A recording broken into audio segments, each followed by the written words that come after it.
पलवल के नागरिक अस्पताल में अपनी मांगों को लेकर आशा वर्करों की हड़ताल 57वें दिन भी जारी रही। इस दौरान आशा वर्करों ने सरकार के खिलाफ जमकर नारेबाजी भी की। आशा वर्कर यूनियन की जिला उप प्रधान सरोज ने बताया कि आशा वर्कर अपनी मांगों को 8 अगस्त से लगातार हड़ताल कर रही हैं और उनकी हड़ताल का आज 57वां दिन है।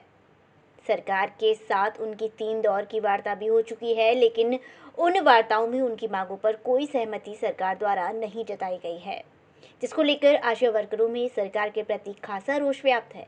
उन्होंने कहा, आज वर्करों की सभी मांगें जायज़ हैं और जब तक सरकार उनकी मांगों को पूरा नहीं करती है तब तक उनकी ये अनिश्चितकालीन हड़ताल लगातार यूं ही जारी रहेगी। उन्होंने कहा, आगामी 8 अक्टूबर को उनकी करनाल में एक महा रैली होने जा रही है, जिसमें भारी संख्या में प्रदेश की आशा वर्कर बढ़ चढ़कर हिस्सा लेंगी और वहीं से सरकार के खिलाफ एक बड़े आंदोलन की भी घोषणा की जाएगी, जिसकी जिम्मेदारी स्वयं हरियाणा सरकार की होगी।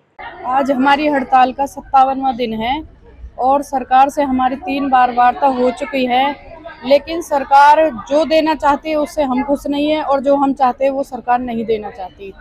तो इसलिए हम चाहते हैं कि सरकार सीधे मुंह से हमसे बात करे, आशाओं की जो भी मांगे हैं उन पर पूरी गौर करे। जब तक सरकार हमारी सुनवाई नहीं करेगी शांतिपूर्वक, तब तक हम अपनी हड़ताल से वापस नहीं लेंगे, हम हड़ताल करते ही रहेंगे। चीफ सेक्रेटरी से बात होनी थी, आपकी कोई वार्तालाप हुई, क्या सहमति हुई है? उनसे बात हुई है, उन्होंने जो हमारी 10 मांगे हैं उन पर कुछ मांगों के लिए वो तैयार है, लेकिन कुछ मांगों के लिए वो उन्होंने अपनी जो असहमति बना रखी है उससे हम खुश नहीं है। तो आगे कितना लंबा आंदोलन चलेगा? हमारा आंदोलन जब तक सरकार हमारी बातों पर पूरी तरह से सारी मांगों पर गौर नहीं करती तब तक हमारा आंदोलन चलता रहेगा। 8 तारीख को हमारी करनाल में ललकार रैली है, उसमें हम बढ़ चढ़कर भाग लेंगे। हम गांव-गांव जाकर जनसंवाद भी कर रहे हैं। क्या नाम है जी आपका? मेरा बबली सैनी नाम है, मैं जिले की सेक्रेटरी हूँ। ये जो हड़ताल चल रही है, क्या कुछ मांगे हैं, किस तरह की वार्तालाप सरकार के साथ हुई है? जो हमारी मुख्य मांग है, हमें कर्मचारी का दर्जा जो और हमारा न्यूनतम वेतन लागू होना चाहिए, ये हमारी मुख्य मांग है। और हमारी 10 मांग और भी हैं, उस पर चर्चा हुई है, परंतु उसमें सरकार की जो सहमति है उनमें सहानुभूतिपूर्वक वो हमारी जो हमारी मांगे उन पे सहानुभूति सरकार ने नहीं जताई, असहमति जताई है उन्होंने। हमें उस मांग को हम नहीं मानते। हमारी जो जायज़ मांगे हैं और हमारी जो मांगे हैं उन पे फुल तरह से चर्चा जो करी है सरकार ने। हम यही कहना चाहते हैं कि हम कोई भीख नहीं मांग रहे, हम अपना जो मेहनताना है, हम अपनी जो हमारी जो मांग है, हमारी जो सैलरी है वो फिक्स होनी चाहिए। सबसे जब हमारे से काम पक्का लिया जाता है तो हमारा जो वेतन है वो कच्चा क्यों?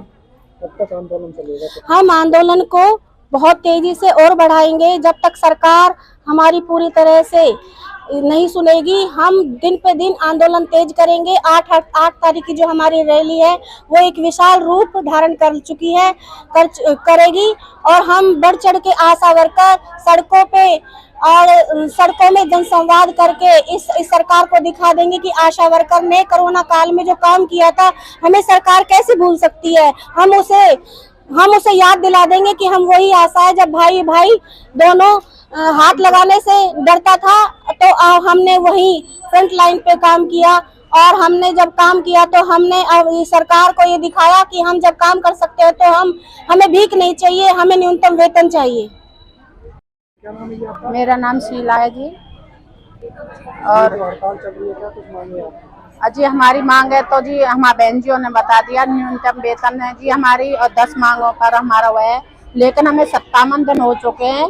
मैं अपने ही गांव से लेकर चल रही हूँ कि हाँ, शिशु दर और मातृ दर बढ़ चुकी है।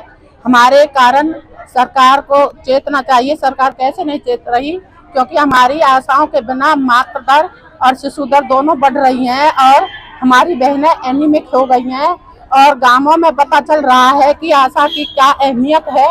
कि हम जाते हैं तो वहाँ कहते हैं कि हम जब डिलीवरी के लिए जाते हैं तो आपके बिना हमें कोई पूछ नहीं रहा है, यहाँ पे हमें फुटकारा जा रहा है। और एनीमिक हमारे जो चेकअप हो रहे हैं वो बहनों के कारण चेकअप ना हो रहे। और मैं अपने ही गांव की हूँ, मेरे गांव में एक शिशु मृत्यु हो गई है और 4 ANC है जो वह खून बहुत कम है और वह मारे मारे फिर रही हैं। कब तक हड़ताल चलेगी? ये हमारी हड़ताल अनिश्चित है जब तक सरकार हमसे सहमत नहीं होती, और यह एक बहुत बड़ा रूप ले लिया है और इससे भी भयानक और लेगी।